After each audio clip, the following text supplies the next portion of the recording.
네, 어느 이빈후과 병원 의사가 있었는데 이 병원에 목사님들이 몇 분이 찾아왔습니다.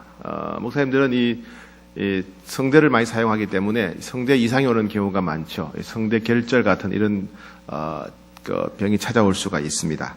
이 두 분도 그런 것 때문에 목사님 두 분이 찾아간 것 같습니다. 서로 이야기하니까 아는 분 같아요. 그래서 이제 성대가 상해서 왔다고 서로 얘기합니다. 그래서 이제 한 분씩 들어가서 진찰을 받습니다. 첫 번째 목사님이 이제 가서 이비인후과 의사를 만나고 진료를 한 다음에 의사가 하는 말이, 목사님, 성대에 무리를 주지 않도록 앞으로 설교하실 때 목소리 톤을 좀 낮춰서 설교하시고, 또 찬송가 부를 때도 가급적이면 소리를 좀 낮춰서 부르셔야 됩니다. 이렇게 이제 소리를 너무 크게 지르지 말고 소리 낮춰서 불러라. 이렇게 이제 조언을 합니다. 두 번째 목사님 들어갔습니다.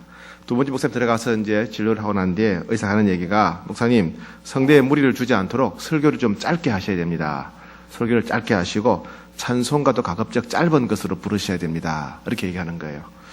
그리고 끝났습니다. 진료가 끝난 뒤에 이 간호사가 지켜보다 이상하거든요. 아니 선생님, 제가 볼 때 환자 두 분이 정세가 똑같은데 왜 처방을 다르게 하십니까? 이렇게 물어보더라는 거예요. 그러니까 의사가 웃으면서 하는 말이, 두 번째 분은 우리 교회 담임 목사님이야 그러더랍니다. 우리 교회는 이비인후과 의사가 없죠. 네, 참 다행입니다. 예. 이사야가 살던 시대는 기원전 700년 경인데, 하나님께서 이사야 선지자를 통해서 여러 가지 예언의 말씀을 주십니다. 예언의 말씀은 특별히 특정한 사람을 가리켜서 예언하는 경우도 있고, 또 특별한 나라와 민족을 가리켜서 예언하실 경우도 있습니다. 또 특별한 지역을 가리켜서 예언하는 경우도 있는데, 오늘은 특정한 지역, 특정한 땅을 가리켜서 예언의 말씀을 주시는 경우입니다. 그런데 단순히 특정한 땅, 특정한 지역만 관련된 것이 아니라 그 예언은 이스라엘 모든 사람들, 그리고 모든 민족, 열방, 심지어 오늘 우리 자신들에게까지 관련되어 있는 그런 예언이라고 할 수 있습니다. 자, 오늘 본문 예언을, 중요한 예언을 보겠습니다. 9장 1절 2절. 자, 9장 1절 시작. 전에 고통받던 자들에게는 흑암이 없으리라. 옛적에는 여호와께서 스불론 땅과 납달리 땅이 멸시를 당하게 하셨더니, 후에는 해변길과 요단 저쪽 이방의 갈릴리를 영화롭게 하셨느니라. 흑암에 행하던 백성이 큰 빛을 보고 사망의 그늘진 땅에 거주하던 자에게 빛이 비치도다 그랬습니다. 특정한 땅이 어디냐 하면 1절에 보니까 해변길과 요단 저쪽, 그러니까 오른쪽에는 요단강 갈릴리가 있고 그 호수가 있고, 왼쪽에는 해변이 지중해가 있는 곳, 그러니까 지중해와 요단강 사이, 그러면 갈릴리 지역이죠, 그렇죠? 갈릴리 지역을 향해서 예언하신 내용입니다. 그런데 이방의 갈릴리라고 했죠. 해변길과 요단 저쪽, 즉 지중해 바다와 갈릴리 호수 사이인데 이방의 갈릴리다 이렇게 말합니다. 원래 갈릴리는 이방 땅이 아니죠, 그죠? 그런데 이방의 갈릴리다 이렇게 말합니다. 북이스라엘은요 남유다하고 분리되었습니다. 원래 12지파였죠. 12지파였는데 북이스라엘은 10지파가 떨어져 나가고 남유다와 베냐민 두 개는 남유다로 그 나라가 남게 됩니다. 그런데 떨어져 나갔던 북이스라엘 10지파는 분리되자마자 하나님을 버립니다. 하나님을 버리고 예루살렘 성전을 버리고 황금 송아지를 숭배하기 시작하죠. 그죠? 예. 황금 송아지를 숭배, 나중에는 아합 왕 때는 바알 신과 아세라 신을 숭배하는 그런 나라 민족이 되어버렸습니다. 그러다가 아수르라고 하는 강대국이 생겨서 주변 나라를 정복할 때 기원전 722년경에 북이스라엘도 완전히 짓밟힙니다. 물론 한때는 지난주에 말씀드린 것처럼 아람 왕과 르신과 함께 북이스라엘이 반아수르 동맹을 맺어서 아수르를 막아보려고 했지만은 워낙 아수르가 크고 막강한 나라였기 때문에 아람도 멸망하고, 그리고 아수르도 결국 완전히 짓밟히고 멸망하고 맙니다. 그 이후로 북이스라엘은 역사에서 완전히 사라져 버렸습니다. 특히 북이스라엘을 점령한 아수르는 어떻게 했냐면 주변 다른 나라도 다 점령했는데 주변 나라, 정복한 다른 나라 백성들을 북이스라엘 땅에 와서 살게 하고 또 북이스라엘 사람들은 주변 나라에 또 가서 흩어져서 살게 만들었습니다. 즉 혼혈 정책을 썼다는 겁니다. 이 혼혈 정책을 써버리면 나라와 민족을 섞어서 비빔밥 민족을 만들어 버리게 되면 혼혈 민족을 만들어 버리게 되면 민족 의식이 사라져 버리기 때문에 저항하지 않겠죠. 독립투쟁을 하지 않는다는 겁니다. 그래서 피를 섞어 버립니다.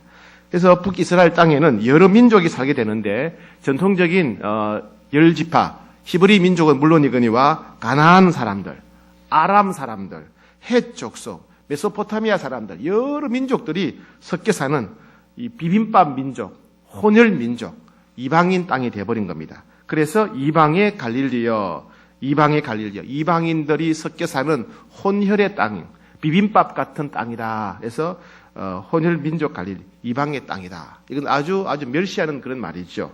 네. 자, 그 다음에 보면 전에 고통받던 자들에게는 흑암이 없으리라. 즉 여호와께서 스불론 땅과 납달리 땅이 멸시를 당하게 하셨다. 이 스불론 땅과 납달리 땅 뭐냐면 이스라엘 백성이 12지파가 각각 지파별로 땅을 불화받았지요. 그죠? 제일 밑에는 유다 지파, 그다음에는 베냐민 지파에서 12지파가 불화를 받았는데 이 갈릴리 지역은 납달리 지파와 스불론 지파가 불화를 받았어요. 그래서 남쪽 갈릴리 이스라엘 평야 근처 남쪽 갈릴리는 스불론 지파, 그 다음에 가버나움을 중심으로 북쪽 지역은 납달리 지파가 불화를 받았어요. 그래서 스불론 땅과 납달리 땅 하면 다른 말로 갈릴리 지역을 가리키는 말입니다. 그죠? 해변과 요단강 사이도 갈릴리 지역이고, 그 다음에 스불론 땅과 납달리 땅도 두 지파가 차지했던 갈릴리 지역을 가리킵니다. 즉 오늘 이 예언은 바로 갈릴리 지역을 향한 그런 예언이라고 볼 수 있습니다. 그럼 어떤 예언입니까? 자, 그들이 다시 오겠습니다. 전에 고통받던 자들에게, 왜 고통받았습니까? 아시리아한테 짓밟혀서 나라가 멸망했기 때문에, 그죠? 나라가 멸망했으니까 짓밟힌다. 흑암이 있다. 그때 흑암, 캄캄하다, 캄캄. 흑암의 땅이다. 이렇게 말합니다. 2절에 보니까 흑암의 땅이다. 여러분, 흑암이 언제 옵니까? 흑암. 인생이 캄캄할 때가 언제예요? 캄캄할 때 나라가 짓밟힐 때도 흑암이고 또 개인의 삶에 있어서도 큰 고통, 감옥에 끌려간다거나 죽임을 당한다거나 협박을 당한다거나 질병이 찾아온다거나 큰 슬픔이 가득 온다거나 어쨌든 인생에 희망이 없는 상태, 인생에 희망이 없는 상태를 가리켜서 캄캄한 밤이다 이렇게 말하죠. 흑암이다, 흑암. 얼마나 고통스러운지, 얼마나 앞이 캄캄한지 흑암의 땅이다 이렇게 불렀어요. 이사야 당시에 북이스라엘 특히 갈릴리 땅은 이방인들이 짓밟아버리고 피를 섞여버리고 계속 짓밟기 때문에 그것은 너무나 고통이 심했던 흑암의 땅이다. 소망이 없던 땅이다. 온 백성, 온 나라가 앞이 캄캄할 때다. 그래서 흑암의 땅이다. 그 다음에는 보니까 사망의 그늘진 땅이다. 사망의 그늘진 땅이다. 사람들이 끊임없이 죽어가던, 사람들이 끊임없이 살해당하던, 사람들이 끊임없이 노예로 팔려가는 그런 땅이다. 그런 땅인데 예언이 뭐냐면 거기에 빛이 비칠 것이다. 자, 다시 봅시다. 9장 1절 2절 다시 읽읍시다. 시작. 전에 고통받던 자들에게는 흑암이 없으리로다. 옛적에는 여호와께서 스불론 땅과 납달리 땅이 멸시를 당하게 하셨더니 후에는 해변길과 요단 저쪽 이방의 갈릴리를 영화롭게 하셨느니라. 흑암에 거행하던 백성이 큰 빛을 보고 사망의 그늘진 땅에 거주하던 자에게 빛이 비치도다. 빛이 비치도다. 두 가지 예언이다. 두 가지 예언. 이방이 짓밟았던 그 혼혈의 땅, 비빔밥 민족의 땅, 고통의 땅, 사망의 땅에, 흑암의 땅에 첫 번째는 빛이 비칠 거다. 빛이 비칠 때가 온다. 그죠? 두 번째는 뭐냐면 영화롭게 될 때가 온다. 1절 끝에 영화롭게 하셨. 그 갈릴리를 하나님이 영화롭게 하셨. 이 영화는 뭐냐면 영광이라는 말은 하나님과 관련된 말입니다. 하나님의 영광이 충만할 때가 온다 이 말이에요. 두 가지입니다. 빛이 비칠 때가 오고 빛이 비칠 때가 두 번째는 하나님의 영광이 충만할 때가 온다. 남유다 사람, 예루살렘 사람들이 이 말을 들었을 때는 말도 안 되는 예언이에요. 왜? 지금 갈릴리 지방이 어떻게 되었습니까? 아수르한테 완전히 정복돼가지고 나라가 사라져버렸어요. 백성들도 다 흩어져 버렸어요. 이민족, 저민족 섞어버려가지고 완전히 짬뽕, 비빔밥이 돼버렸어요. 그런 더러운 이방인들이 사는 땅, 이미 끝나버린 땅에 어떻게 비친 희망인, 빛이 임한다, 빛이. 빛이란 말은 뭐예요? 흑암과 반대죠, 그죠? 인생이 캄캄하다, 내 인생이 너무 캄캄하다 할 때, 빛은 뭘 말합니까? 살 길이요, 희망을 말하는 거예요. 이미 끝나버린 땅인데, 흑암의 땅인데, 절망의 땅인데, 그 절망의 땅에 빛이 임한다는 말은 뭐예요? 희망이 임할 것이다. 살 길이 임할 것이다. 피할 길이 임할 거다. 새 역사가 일어날 거다. 그런 말이에요. 그리고 영화롭게 될 것이란 말은 하나님의 영광이 그 땅에 충만하게 될 것이다. 어떻게 그런 일이 일어나겠냐는 거예요. 어떻게? 이미 끝나버린 땅인데, 사람들도 섞여버렸는데, 차라리 예루살렘에, 남유다, 예루살렘이 빛이 임할 거다. 예루살렘에 하나님의 영광이 임할 거다. 이러면 이해가 되지요. 왜? 아직 그들은 살아있으니까. 유다민족은 살아있으니까. 근데 예루살렘의 영광이 임하고 예루살렘에 하나님의 빛이 임한다는 게 아니라 북이스라엘, 그 중에 특별히 갈릴리 지역에 이미 끝나버린 땅에 영광이 임할 거다. 빛이 임할 거다. 이런 예언입니다. 이 두 가지 예언은요, 이 예언, 이사야가 예언하고 난 뒤 한 700년 지난 후에 완전히 성취가 됩니다. 백성들이 이 예언을 무시하고 잊어버렸을 때, 이 예언은 이미 끝난 거라고, 효력이 사라져버린 거라고 생각했을 때, 이 예언은 완벽하게 성취가 됩니다. 자, 오늘 본문 잘 접어두시고 돌아올 거니까, 자, 마태복음 4장으로 넘어갑니다. 마태복음 4장.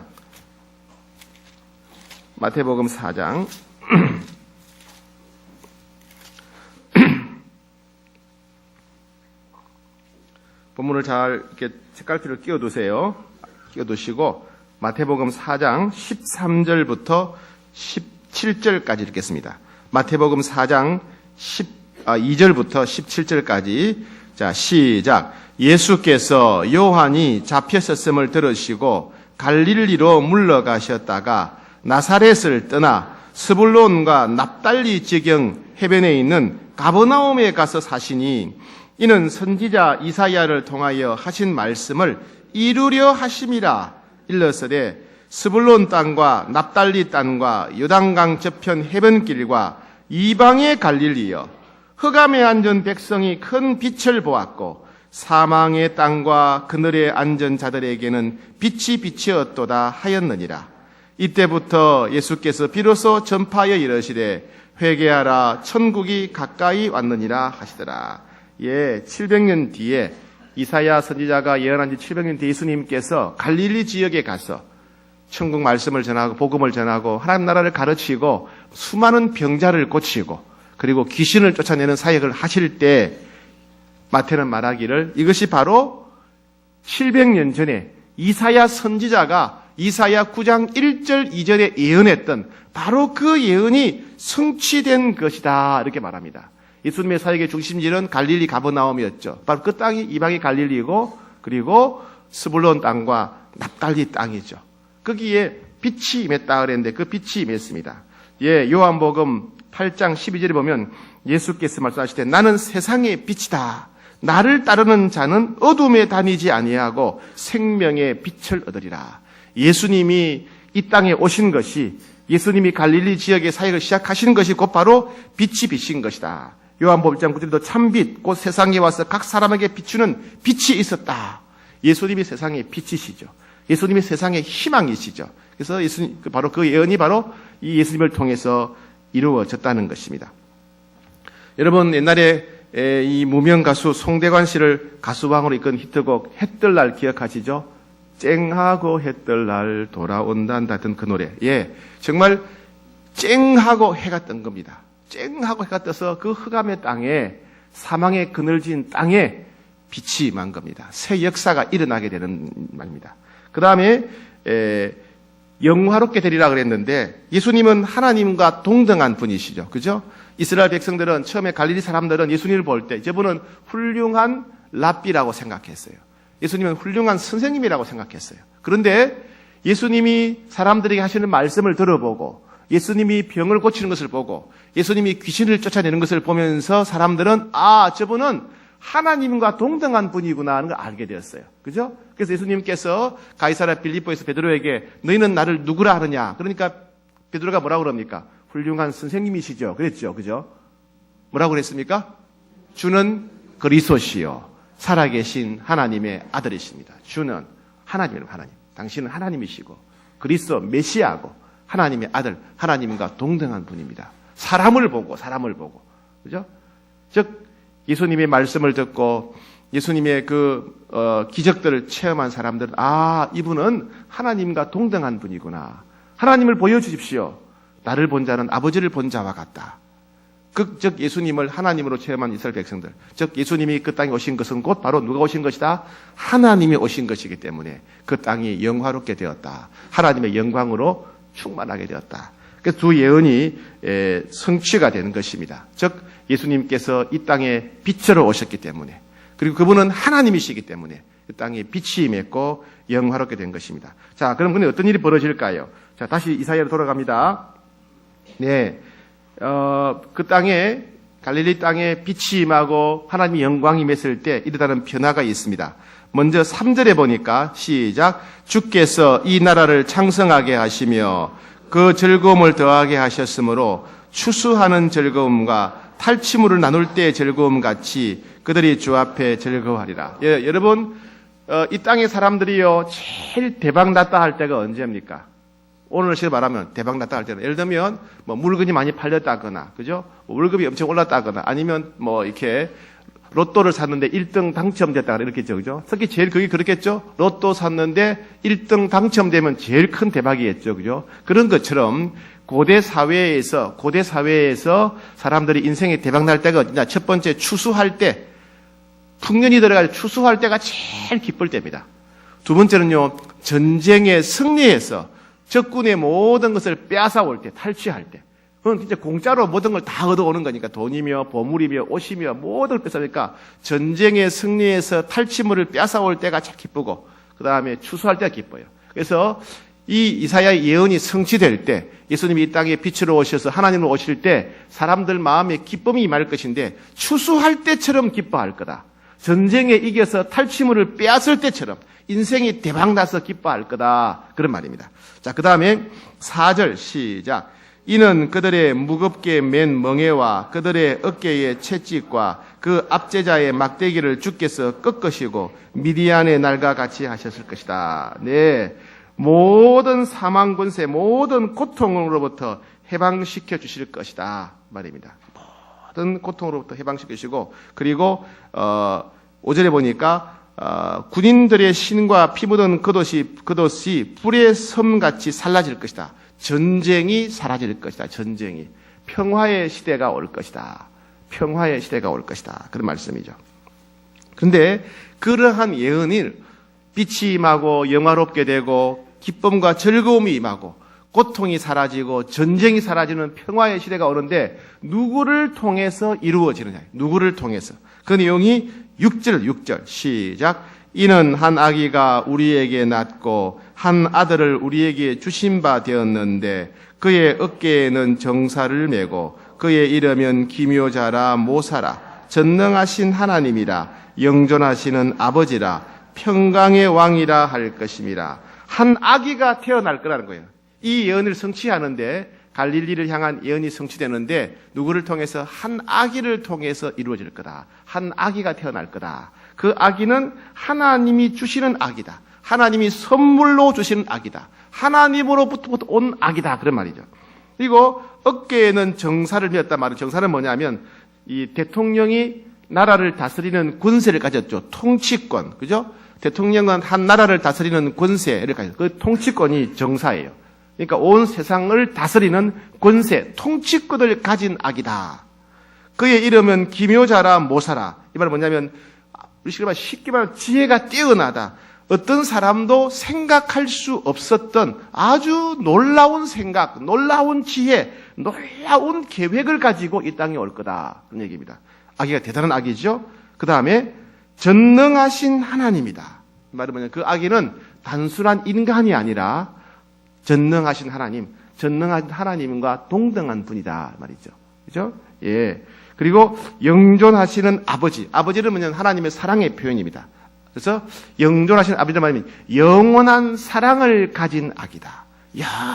영원한 사랑, 무한한 사랑, 자신의 생명까지 죄인을 위해서 기꺼이 내어주는, 인류의 모든 죄를 대신 짊어지고 자기 생명을 내어줄 만큼 영원한 사랑을 가진 그런 분이다.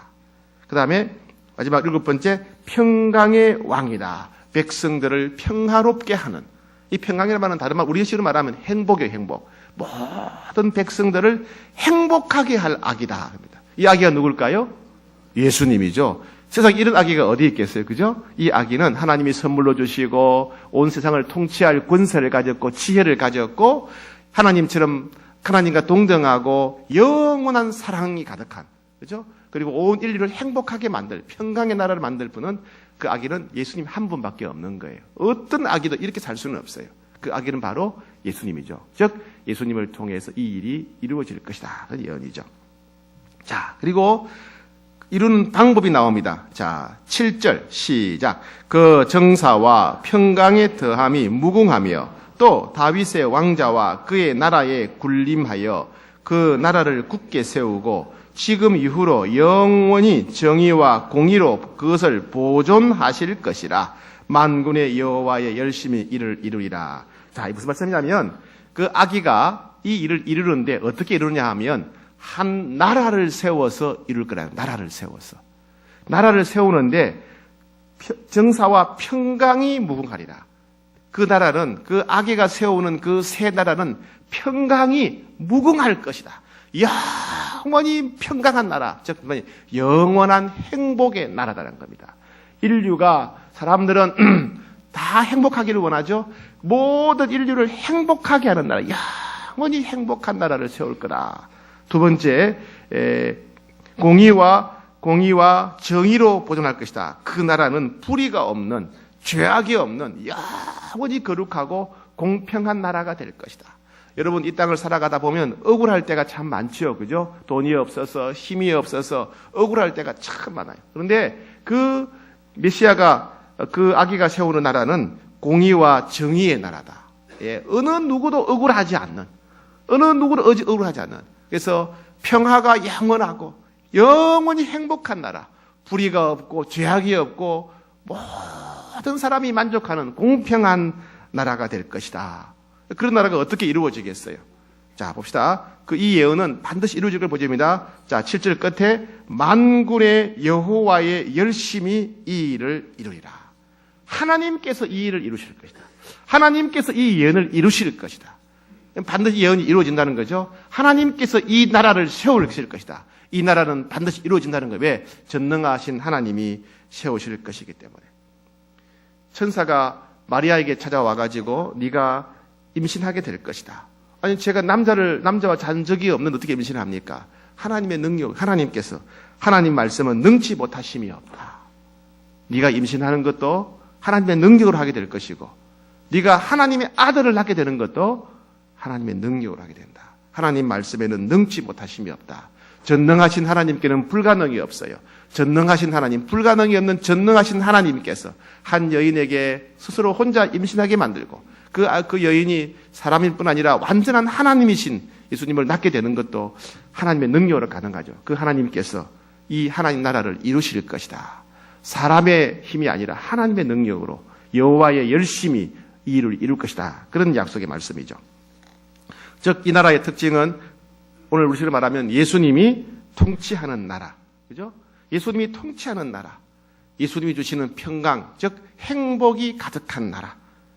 불의와 불공평이 없는 정의로운 나라. 인간의 힘과 노력이 아니라 정치적으로 이루어지는 것이 아니라 여호와의 열심으로 전능하신 하나님의 능력으로 이루어지는 나라라는 것입니다. 그 나라를 통해서 이런 예언이 이루어질 거라는 겁니다. 모두가 기뻐하고 전쟁이 사라지고 이런 겁니다. 자, 그럼 이 하나님 나라는요, 이 하나님 나라인데, 새로운 나라, 새로운 국가를 떼어다는 것인데, 이 단순히 이 세상에 있는 그런 나라를 말한 게 아닙니다. 즉, 예수님 당시에 이스라엘은 로마의 식민지였어요. 로마의 식민지. 이스라엘 백성들은 예언된 메시아가 새로운 나라, 하나님 나라를 세운다는 것은 이스라엘을 로마의 식민지에서 독립시켜서, 해방시켜서 자주 독립국가를 세우는 것이라 생각했어요. 심지어 예수님이 부활하셔 승천하기 직전까지 제자들은 예수님, 언제 이스라엘을 로마 정부에서 해방시켜서 자주 독립국가를 세우십니까? 이렇게 물을 정도였어요. 그러나 예수님의 나라는 그런 나라, 하나님 나라는 그런 나라가 아니죠. 예수님은 이스라엘을 로마 식민지에서 해방시키지 않았습니다. 심지어 예수님이 승천하시고 나서 한 40년 지났을 때 이스라엘은 로마에 의해서 완전히 짓밟히고 역사에 사라져 버리게 됩니다. 그러니까 예수님이 세우신 나라는 로마라든가 이스라엘이라든가 대한민국이나 중한민국이나 미합중국 같은 그런 세속적인 나라가 아니라는 거예요. 예수님이 세우시는 하나님 나라는 예수님이 다스리시고 통치하는 나라입니다. 이것은 한 사람이 자기 죄를 회개하고 예수님의 십자가 사건을 믿고 예수님을 자기 인생의 주인으로 왕으로 모시면서부터 시작되는 거예요.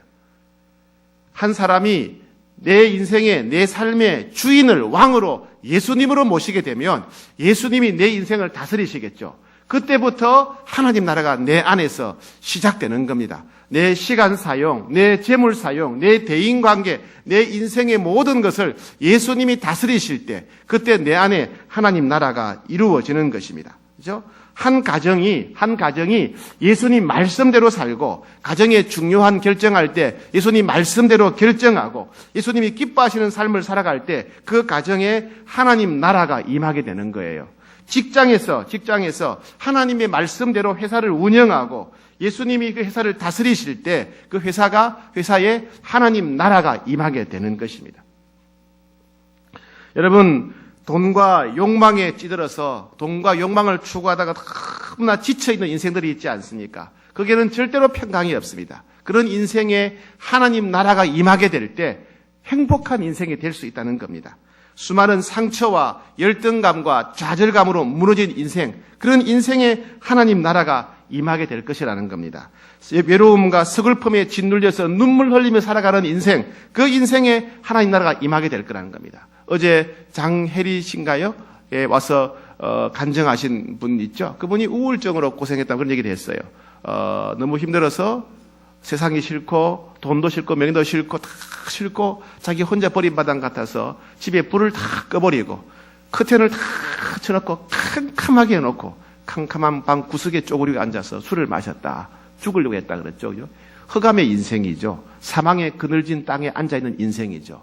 그런 사람도 예수 그리스도를 만났더니 새 인생을 살지 않았습니까? 그죠? 그런 사람도 그 사람에게 하나님 나라가 임했더니 새 인생을 살게 되지 않았습니까? 예. 이와 같이 외로움과 서글픔과 우울에 찌들린 사람에게도 하나님 나라가 임하게 됩니다. 경제적인 고통, 물질의 어려움, 미래에 대한 두려움으로 살아가는 인생에도 하나님 나라가 임하게 됩니다. 다른 사람의 횡포와 위협에 시달린 인생에도 하나님 나라가 임합니다. 서로 사랑이 없고 서로 신뢰가 없어서 정말 서로 맨날 싸우는 전쟁터 같은 가정, 자갈바 같은 가정에도 하나님 나라가 임할 수가 있습니다.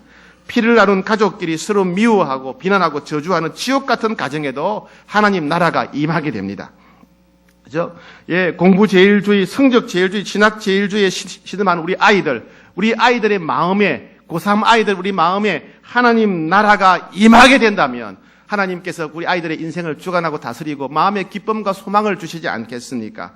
예, 돈과 출세에 눈먼 사람들의 전쟁터인 직장, 그 직장에 하나님 나라가 임하게 된다면 그 직장은 형통하게 될 뿐 아니라 그 직장에 일하는 모든 사람들은 평강이 가득하고 행복이 가득하게 될 것입니다. 그죠? 온갖 음란과 폭력이 가득한 이 땅의 문화에 하나님 나라가 임하게 된다면 이 땅은 평화의 나라가 될 것이고 행복한 나라가 됐고 공의로운 나라가 될 것입니다. 전 세계의 기근과 전염병, 독재, 폭력이, 전쟁이 가득합니다. 이 세상에 하나님 나라가 임해야 됩니다. 이라크에 하나님 나라가 임해야 됩니다. 그러면 평화의 나라가 되고 행복한 나라가 될 거라는 겁니다. 그렇죠? 네, 하나님 나라가 임해야 행복할 수가 있습니다. 그래서 예수님이 이 땅에 오셨을 때부터 예수께서 비로소 전파에 이르실 때 회개하라. 천국이 가까이 왔다. 천국이 뭐예요? 하나님 나라가 가까이 왔다. 이사야가 예언했던 평화의 나라, 공의의 나라, 하나님 나라가 가까이 왔다 그랬어요. 이 하나님 나라가 이루어져야 됩니다. 여러분, 교회에도 하나님 나라가 이루어져야 됩니다. 교회라고 해서 저절로 하나님 나라가 이루어지는 것이 아니에요. 성도들이 예수 그리스도를 주인으로 왕으로 모시고 예수님의 뜻을 구하고 예수님께서 영광 받으시도록 예수님이 기뻐하는 삶을 살아갈 때 예수님이 다스리시고 통치하는 교회가 될 때 그 교회에 하나님 나라가 임하는 것입니다. 우리 홍익교회에 하나님 나라가 이루어져야 됩니다. 우리 홍익교회가 하나님 나라가 되어야 된다는 겁니다. 교회학교 각 부서에 하나님 나라가 이루어져야 돼요. 영아부에, 유치부에 하나님 나라가 이루어져야 됩니다. 모든 부서에, 당회에 하나님 나라가 이루어져야 되고 재직회에 하나님 나라가 이루어져야 되고 주방에, 주차장에 하나님 나라가 이루어질 때 온 성도가 기뻐하고 행복해하고 즐거워하고 하나님을 찬양하게 될 것입니다. 여러분 가정에 하나님 나라가 이루어지기를 축복합니다. 하나님 우리 가정에 우리 집안에 하나님 나라가 이루어 주십시오. 지옥 같은 전쟁터 같은 우리 가정에 하나님이 통치하시는 예수님이 다스리시는 하나님 나라가 이루어지게 해 주십시오. 이게 우리 기도 제목이 돼야 돼요. 하나님 우리 직장이 하나님 나라가 되기를 원합니다. 출세하려고 돈 벌려고 혈안이 되어 있는 전쟁터인 우리 직장에 하나님 나라가 이루어지기를 원합니다. 그러면 그 직장이 얼마나 행복하고 그 직장이 얼마나 형통하겠습니까? 하나님 우리나라에 하나님 나라가 이루어지기를 원합니다. 죽음과 폭력과 음란이 가득한 이 땅에 하나님 나라가 이루어지기를 원합니다. 하나님 라오스에 하나님 나라가 이루어지기를 원합니다. 하나님 북한에 하나님 나라가 이루어지기를 원합니다. 방글라데시에 이집트에 하나님 나라가 이루어지기를 원합니다. 우리 이렇게 기도하고 부르짖어야 되겠습니다. 오늘 그렇게 우리를 기도할 때는 하나님 나라가 이루어지게 해달라고 여호와의 열심히 이 일을 이루어달라고 제 안에 하나님 여호와 열심히 여호와께서 이 일을 이루어주시길 원합니다. 우리 가정에 우리 교회 우리 직장에 이 나라 이민족 열방 가운데 여호와 열심히 이 일을 이루어달라고 부르짖는 그런 새벽 되기를 축복합니다.